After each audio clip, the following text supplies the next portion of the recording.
And we continue our focus on the nation's economy, not just because it obviously matters to you how much you're spending and how more into debt you're going with credit card interest rates so high, and it's just not good, but also because this looms large for the upcoming presidential election. The economy is always the #1 issue. So why does the president continue to act like he's some sort of great success, given the facts, the reality of what you're dealing with every day? Well, let's bring in Steve Moore. He probably can answer that question for us. He, of course, a founder of Club for Growth and an economist at the Heritage Foundation. Thanks for joining us, Steve. Hi, Larry. So the president keeps saying that Bidenomics is working and everything's great right now. It doesn't seem great. So what's he talking about? Well, you know, there's the old saying about putting lipstick on a pig. I think this economy is in a lot of trouble. I think that for most Americans living on Main Street, USA, who are just, living paycheck to paycheck, the fact that we've had such a, rapid increase in inflation in Biden's first 2.5 years in office have put an incredible financial strain on people. You mentioned, Larry, the credit card debt, which is higher than we've ever seen before in the history of this country. It's $1.03 trillion, not billion, $trillion of credit card debt. More and more Americans are reporting they're having a hard time paying off that debt on a timely basis, which means they're having to face, interest rates on that credit card debt of, as high as 20 to 25%. That's not a very good way to borrow. The average family's lost about $4,000 in purchasing power in Trump's presidency. That's not a lot to celebrate. Steve, I've noticed that people talk about inflation a lot. We do this on the right as well, and I certainly see pundits talking about it on cable news on a regular basis, as if you can't control it. It's like, well, it's inflation. What are you going to do? Inflation's happening. In fact, can you sort of break this down a little bit in a rudimentary way, if you could, in terms of what causes inflation? They're acting like it's like this act of God or something, or that, well, we have no idea. Prices are just more expensive. It's a fluke. This all comes back to government policy, doesn't it? Every single inflation factor that we're dealing with is either this government's decision, bad decision, or some other government in the global economy's decision. Well, don't you understand, Larry? This is just Vladimir Putin's fault, right? Remember that when of course. when Biden tried to blame it on Putin.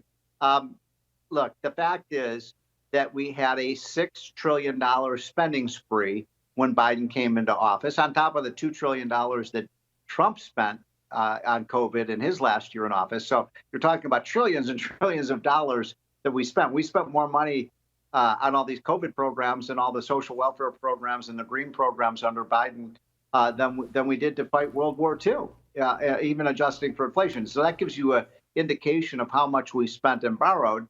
And it was pretty obvious to any economist with even a high school education that if you spent that kind of money and borrowed that kind of money and printed that kind of money, that would have to cause higher inflation. Right. And so just so you know, Larry, when Trump left office, the inflation rate was about 1.6%, and it averaged 2% during Trump's presidency.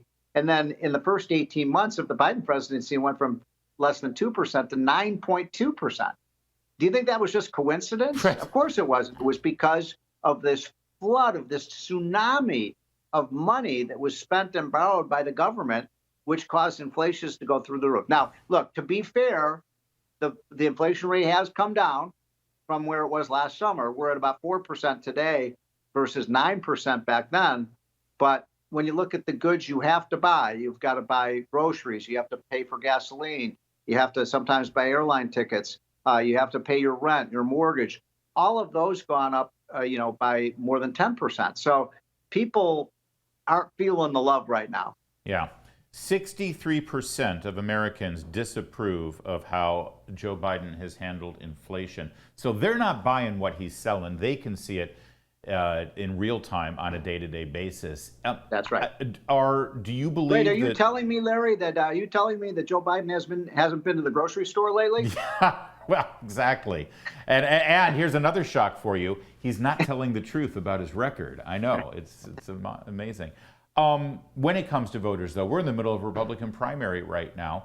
And I don't know about you, frankly, I was I wasn't pleased that at the last debate you didn't hear enough beating up on Biden about the economy. This is how Republicans win, no matter who the nominee is.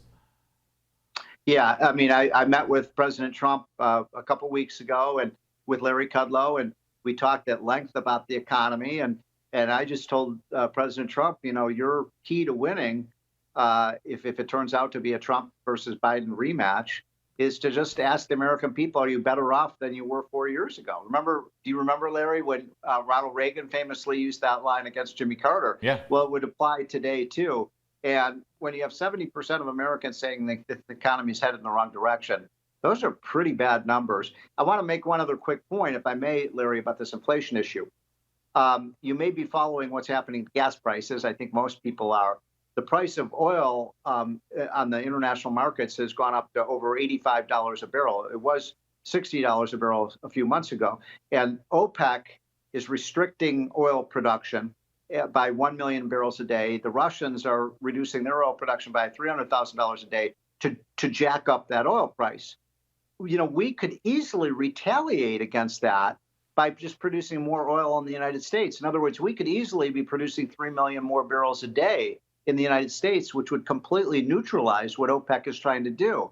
Well, we're not doing that because Joe Biden has declared war on American energy. Yeah. So there's a direct example of how Biden's policies are driving up energy costs. And this is also a perfect example, if I can go back to that, you know, this whole idea that like these invisible factors that affect inflation. This is a perfect example because literally everything you buy at a store or any service you get is related to the cost of oil, right? Because it costs money to move those things here and there, and all the parts needed to make a device has to get on a truck or some sort of device. So if gas is twice as expensive, that means everything that you're buying is that much more expensive. That's inflationary cost directly related to this president's policies. Yeah, you know, there's this indicator that the economists use a lot called core inflation. And that's a fancy term for what economists say, the inflation rate, not counting food and energy. And I always thought, well, that's a stupid measure. Who cares? If you can't eat and you can't get anywhere to get your food, what's the point? Yeah, why do you take that out? So the point is, this is an example of how Biden's policies are directly, now look, there are some geopolitical things that are happening around the world that Biden doesn't have control of. But he could be reducing the gas price. Yeah. And incidentally, gas prices are highly associated. When gas prices go up, presidential approval ratings go down. This is also, by the way, we only have a half a minute left, but since you mentioned you've got President Trump's ear, this is the kind of thing that President Trump can affect immediately when he gets into office. You talk about turning things around. Just focusing on energy production could be an immediate effect. Yeah, it would have a huge impact on the price of gasoline, and it also would put America at an advantage in a geopolitical and national security perspective. I mean, why do we want to be spending money to countries like Venezuela and Saudi Arabia and Russia and Iran? By the way, did you see they want to open?